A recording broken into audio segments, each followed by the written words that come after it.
On ne peut pas expliquer l'absence de sens, c'est quelque chose d'invisible, donc on peut très bien vivre comme ça et que personne ne le sache. Bonjour, je m'appelle Nathalie Latour et je suis anosmique depuis bientôt 2 ans.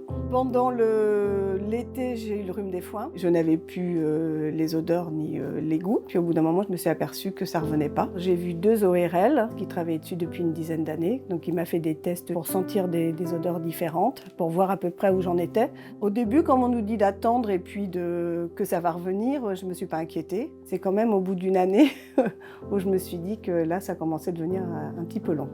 Vivre avec l'anosmie, ce sont des sentiments différents tous les jours. C'est plus facile en hiver qu'au printemps, parce qu'au printemps, les fleurs arrivent, les agnostiques, on ne sent rien. Voilà, donc on se sent comme dans une bulle, un film plastique quelque part qui serait autour de nous, donc ça c'est difficile. Je crois que c'est ce qu'il y a de plus dur, c'est l'incompréhension et de ne pas pouvoir partager avec les autres au quotidien. Moi je trouve que ça fatigue, le fait de ne pas sentir, c'est-à-dire que manger est plus compliqué et vivre est plus compliqué. Ne pas sentir l'odeur de ce qu'on aime, de ne pas sentir le café du matin, de se demander si on a des odeurs corporelles désagréables, c'est plein de petits détails. On ne peut pas expliquer l'absence de sens, c'est quelque chose d'invisible, donc on peut très bien vivre comme ça et que personne ne le sache.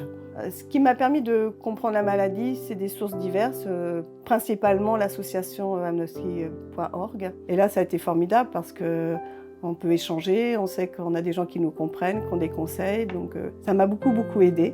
Donc maintenant, je fais partie de l'association et j'en parle partout parce que c'est vraiment important de dire aux gens rejoignez-nous et puis vous allez être aidés. Moi, j'ai trouvé plein de petits trucs, surtout pour manger, en mangeant des choses croustillantes, en mangeant des choses épicées, par exemple, en faisant des assiettes colorées. En fin de compte, c'est toute une façon de vivre le goût différemment. Alors, si j'avais des conseils à donner, c'est d'essayer de vivre d'une autre façon, de ne pas essayer de se raccrocher à ce qu'on connaissait avant.